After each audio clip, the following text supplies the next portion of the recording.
तुम्हारे ढक्कन ही ऐसे है, ग्लास की बाहर निकाल देना चाहिए तुमको।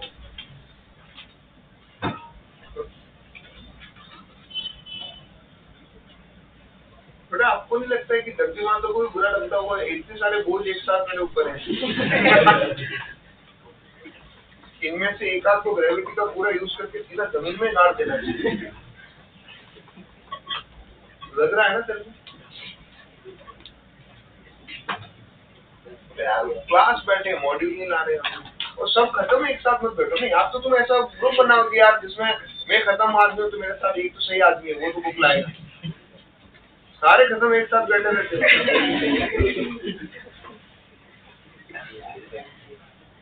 नाम बेटा तेरा ये तो वेद लगा है, काम तेरा एक भी ऐसा कुछ दिखो है कि वेदों में तेरा मकान हो। ये हो सकता है कि आदमी था इसका नाम ये देखो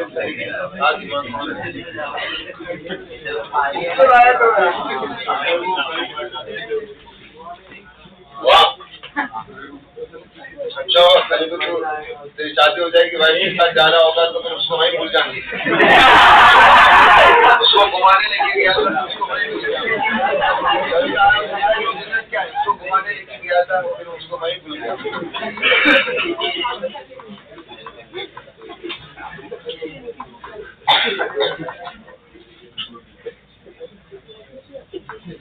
चलो सब कपड़े पहन रहा था, कपड़े वहीं भूल गए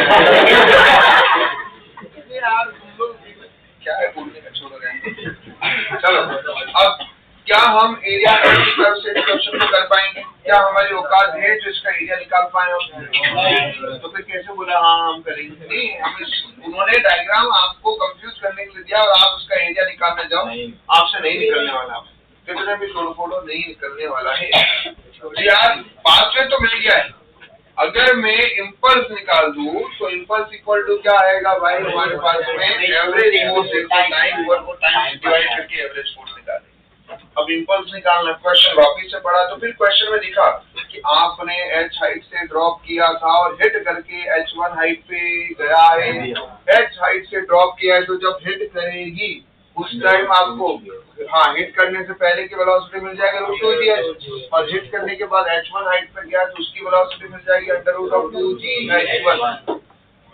तो कोलिजन के पहले की वेलोसिटी, कोलिजन के बाद वेलोसिटी, मतलब इनिशियल और आफ्टर जो है कोलिजन वेलोसिटी है, और वेलोसिटी है तो हमने आपको पता है चेंज इन मोमेंटम के थ्रू भी इम्पल्स निकाला जा सकता है, तो इम्पल्स में मिल जाएगा और उसको किसके इक्वल करके एवरेज फोर्स तो टाइम मिल जाएगा। चलिए करते हैं फटाफट इसको। ये तो समझा, यहाँ डायग्राम हमें सिर्फ क्या करने के लिए दिया है, नहीं भी देते तो भी हम जैसे क्या रहते हैं, कंफ्यूज ही रहते हैं।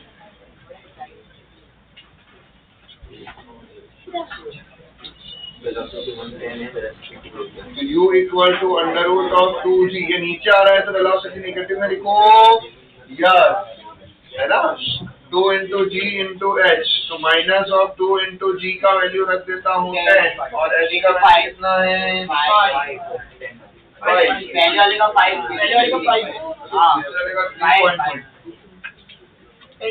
3.10 और माइनस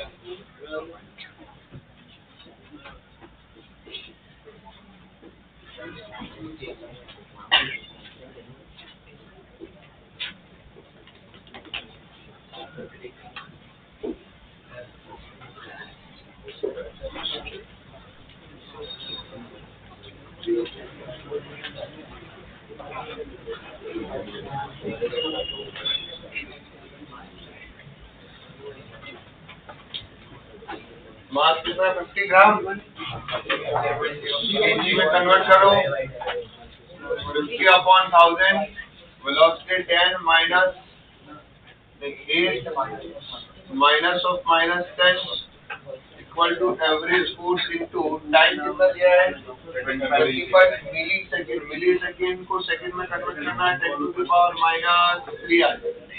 ये तो पता है लोगों को। यहाँ से एवरेज फोर्स मिलेगा हमें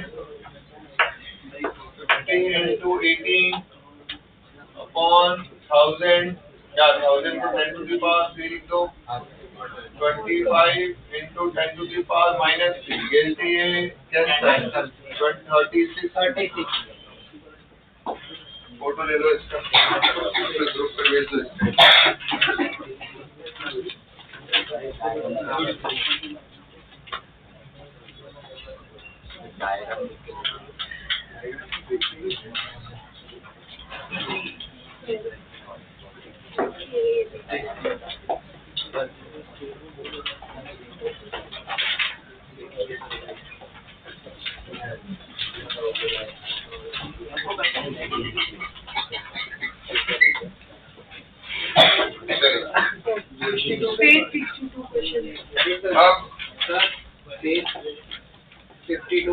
एक्सरसाइज 4 के बाद पीवाईक्यू पेज नंबर 30 पीवाईक्यू में कोई डाउट? 30 पीवाईक्यू 52 पेज बताया क्या पूछा है? कोएफिशिएंट ऑफ रेस्टिट्यूशन दिया है, हाइट दिया है और कितने हाइट तक जाएगा, तो फॉर्मूला अपन ने लिखा है ना h n equal to e to the power 2n into h। तो इसमें फर्स्ट रिकॉर्डिंग पूछा है, तो h1 equal to e square into h, e square कितना हो जाएगा यहाँ पे 0.36 का स्क्वायर 0.36 और आंसर भी। चलिए आगे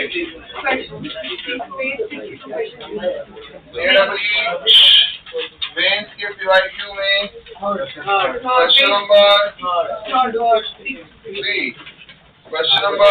3 जेडब्ल्यू मेंस के पीवाईक्यू में क्वेश्चन नंबर 3 ले लिया फोटो, ये रब करो।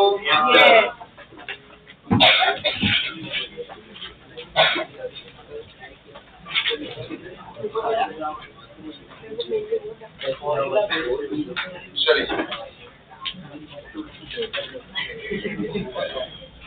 बोल मत, बोलूंगे तो फिर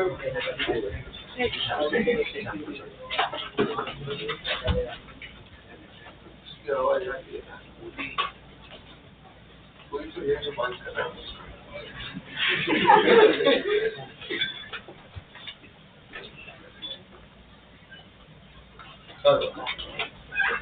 देखिए थर्ड वाला क्वेश्चन जो दिया है हमें, ये तो हम लोगों ने आई थिंक सिमिलर तो किया है क्वेश्चन। वो वहां पर जो है क्या था, बॉब था, यहाँ ब्लॉक दिया है, तो सेम ही है क्वेश्चन। यहाँ क्या दिया हुआ है देखो, similar same to same question है ये तो, पर यहाँ पूछा है velocity of bullet just before the collision, यहाँ उल्टा पूछा है, वहाँ हमने h निकाला था, यहाँ पर h नहीं निकालना है, यहाँ पर वो बिफोर कोलिजन वेलोसिटी पूछा है। तो जो आपने फॉर्मूला डिराइव किया आप तो उससे लिखो, नहीं तो क्या करो पहले COLM लगाओ और फिर क्या करो कंजर्वेशन ऑफ एनर्जी, COLM लगाओ और फिर क्या करो कंजर्वेशन ऑफ एनर्जी। ये बताया मैंने अभी, जैसे अभी हमने किया था कि ये दिया हुआ है यहाँ पे, ये बुलेट आ रही है, इस पे ये कितनी वेलोसिटी से आ रही है, u वेलोसिटी से, फिर यहाँ पर ये क्या हो जाएगी, इसमें एम्बेडेड हो जाएगी, फिक्स हो जाएगी, फिक्स होने के बाद वेलोसिटी मिलेगी v, और फिर उसके बाद में ये कितने हाइट तक जाएगा, h हाइट तक जाएगा। अरे हाँ या ना? तो आई थिंक ये हमारे पास में बिफोर, ये जस्ट आफ्टर और ये आफ्टर। तो अब इन दोनों के बीच में लगाना है कंजर्वेशन ऑफ एनर्जी, इन दोनों के बीच में लगाना है COLM, हो जाएगा सेम, आपको ये मिल जाएगी, सेम ही तो क्वेश्चन है ये। फोर्थ वाला देखो एक बार, फोर्थ वाला क्वेश्चन देखेंगे, पढ़ो क्वेश्चन। फोर्थ वाले में रॉड का मास m दिया हुआ है, लेंथ L दिया हुआ है, lying on a horizontal frictionless surface, particle of mass m traveling along the surface hit at the one end of the rod with the velocity u in a direction perpendicular to the rod, है ना, rod के perpendicular direction में है। Collision elastic होता है, after collision particle जो है वो रेस्ट पे आ रहा है, और रेशियो दिया हुआ है स्मॉल m और कैपिटल M का, वो कितना है 1/x।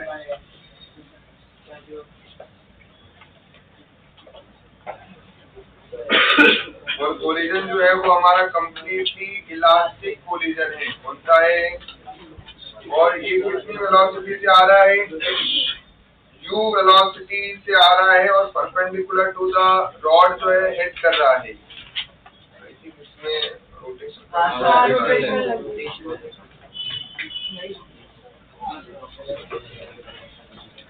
या आगे आएगा, ये अभी बीच में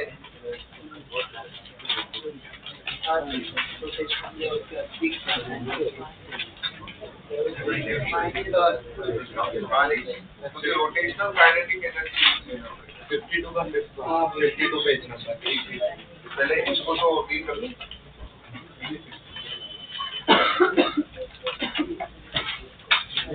यहाँ कंजर्वेशन ऑफ एंगुलर मोमेंटम लगा हुआ है, one end of the road. हाँ, इसके अंदर हमारे को कंजर्वेशन ऑफ लीनियर भी लगाना पड़ेगा और कंजर्वेशन ऑफ एंगुलर मोमेंटम भी लगाना पड़ेगा। मोमेंट ऑफ इनर्शिया वाले टर्म भी चाहिए। तो ये सारा चीज आपको कहाँ समझ में आएगा, रोटेशनल मोशन। तो आप इसके ऊपर लिख दो रोटेशनल मोशन, ये हम ऐसा क्वेश्चन करेंगे भी।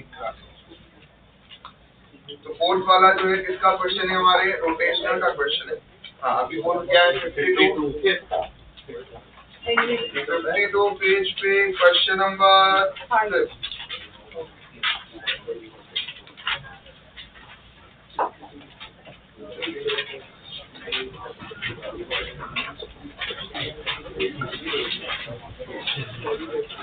चलिए, ब्लॉक ए दिया हुआ है जिसका मास 2 kg है, बी का मास 6 kg है। दोनों blocks are forced together, compressing spring acts between the system and relax from the rest on the level of the frictionless surface. I think हमने वो स्प्रिंग वाला किया है, इस तरह का क्वेश्चन ऑलरेडी वो कंप्रेस कंडीशन में था। Then spring is not fastened to either of the block and drop to the surface after it has expanded. The block B acquired a velocity 0.5. How much potential energy was stored in the compressed spring? ये हमने similar question जो है मैंने आपको करवाया है, वो एक एप्लीकेशन जिसमें लिखा था मैंने COE और COLM की एप्लीकेशन वाला। एक बार और करवा रहा हूँ, ध्यान देना।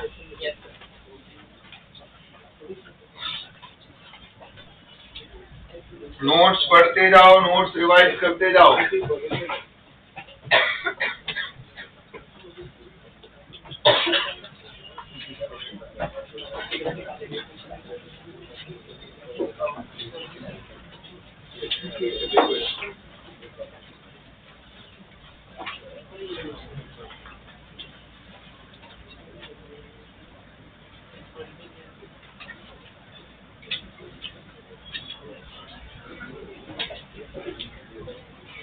इनिशियली में कौन सी कंडीशन में है, कंप्रेस।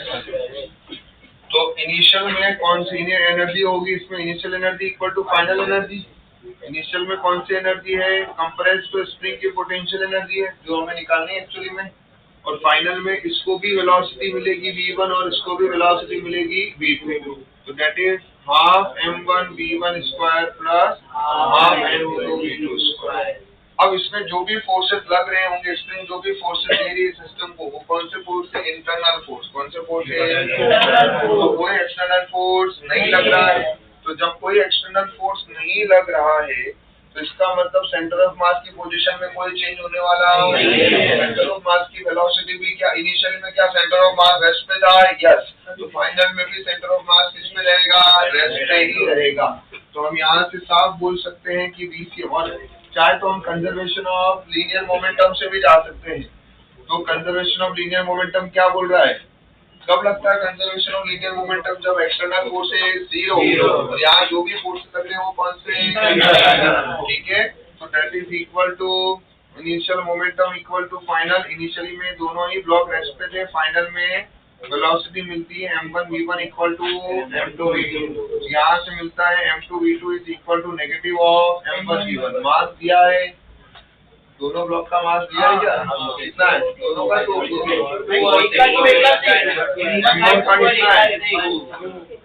m1 का 2, वेलोसिटी कितना है m1 की दिया हुआ है V1 भी दिया है, कितना दिया है, कितना दिया है,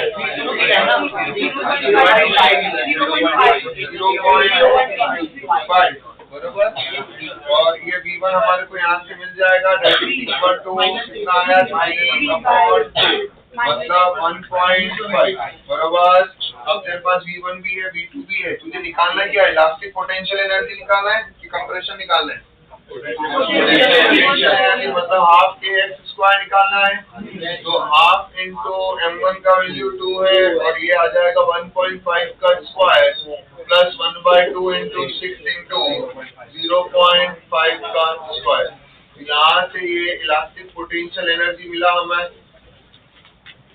दैट इज ये 1.5 का स्क्वायर कितना हुआ, 2.25 और इसको आ गया 3 इंटू 0.25, तो 2.25 प्लस 0.75 ये आ जाएगा।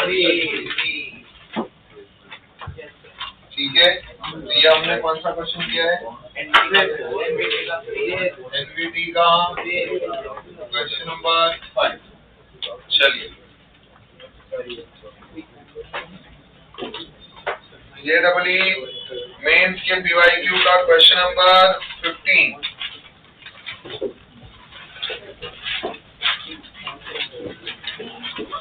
2023 का question.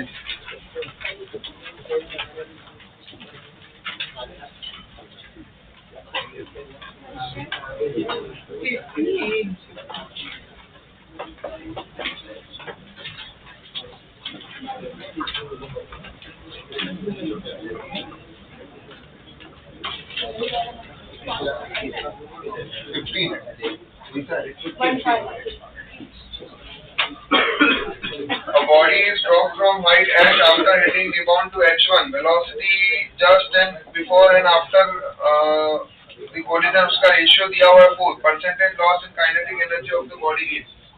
Percentage loss in kinetic energy of the body is x/4. आपको किसका वैल्यू निकालना है इसके अंदर, x का। तो आपके पास में जस्ट बिफोर कोलिजन और आफ्टर कोलिजन जो वेलोसिटी है उसका आपको क्या दिया हुआ है, रेशियो दिया हुआ है। तो तेरे को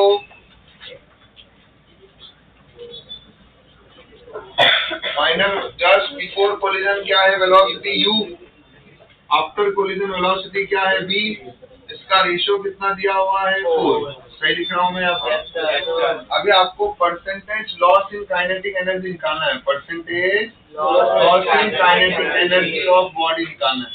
तो आप कैसे निकालोगे, काइनेटिक एनर्जी ऑफ, लॉस का मतलब होगा initial of body minus kinetic energy of minus upon kinetic energy of, बहुत घटिया क्वेश्चन दिया है, इनटू 100 बरोबर। परसेंटेज को निकालना है, अच्छा फ्रैक्शन ही दिया हुआ है,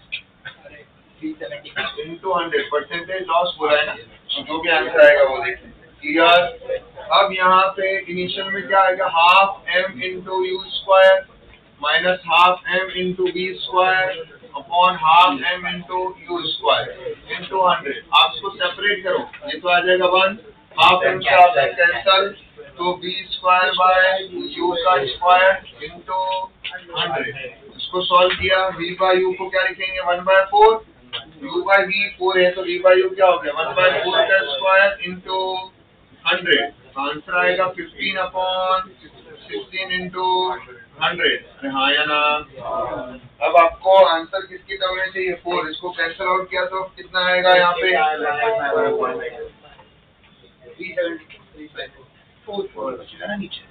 कितना आ रहा है 375/4। x का वैल्यू कितना है 375।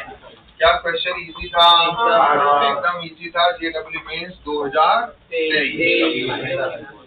चलिए इसलिए बोलता हूँ, देखो अभी आप पीवाईक्यू क्या बताओ, क्या हमने जो इससे काफी हाई लेवल के क्वेश्चन किए, थोड़ा सिंपल सा क्वेश्चन आया, तो जितना हमने किया उतना भी आप अच्छे से करोगे, जितना शीट दिया मैंने उतना भी अच्छे से करोगे तो भी हो जाएगा। कोई बहुत एक्स्ट्रा ऑर्डिनरी करने की जरूरत नहीं, बस वो रिपीटेशन लाओ तो आपको समझे।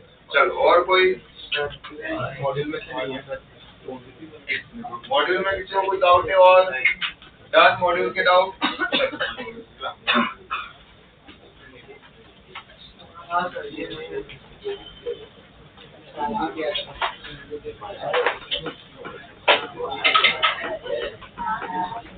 चलिए JEE में 2000 ये फोटो ले लो भाई, उस पे डाल दो उसको भी थोड़ा डाउट हो। जल्दी लो, मेरे पास 4 ही मिनट है। हो गया हो गया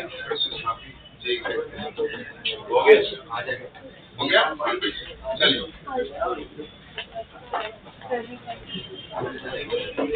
देखिए ये रहा हमारे पास में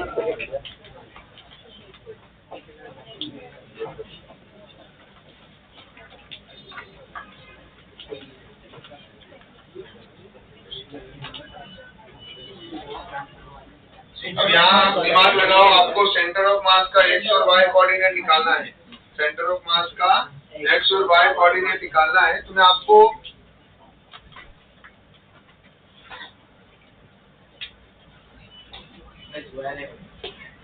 डाउन क्यों हो रहा है, भारी हो रहा है, क्यों नहीं सोया? अभी इसमें बॉडी को कैसे डिवाइड करना मैं आपको हिंट दे देता हूँ, इधर ध्यान दो। इसमें बॉडी को डिवाइड कर दो, एक बॉडी ये रहा, दूसरा बॉडी ये रहा और तीसरा बॉडी ये रहा। तो ये तीसरा, ये फर्स्ट, ये सेकंड। फिर इनके क्या लोकेट कर दो, इसका सेंटर पे इसका कोऑर्डिनेट C1, इसका लोकेट किया C2, इसका लोकेट किया C3। इसके बाद एक्चुअली निकालना और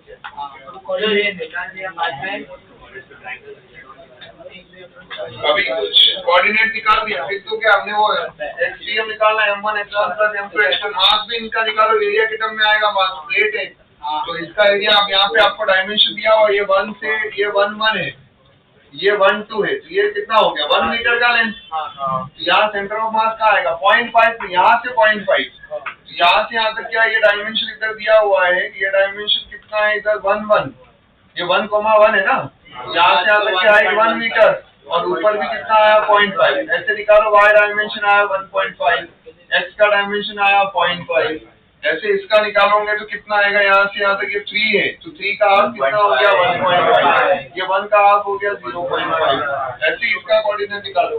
फिर इनके पास ये लेंथ है, विड्थ है, इसका एरिया मिल जाएगा, इसका एरिया मिल जाएगा, इसका एरिया मिल जाएगा।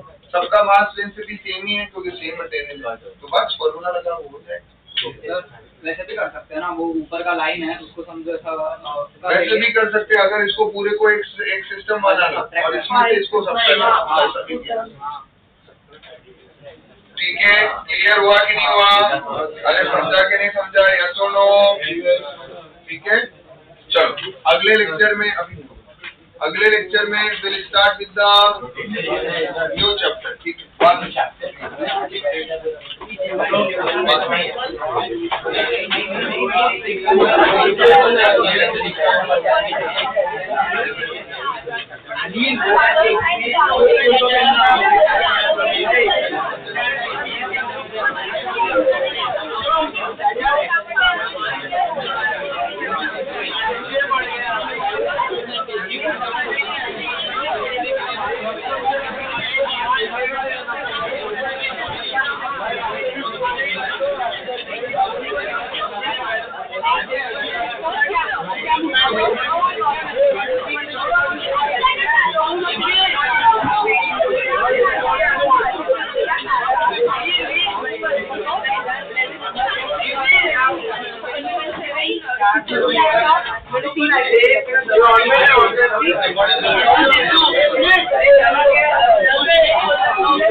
दे खोल के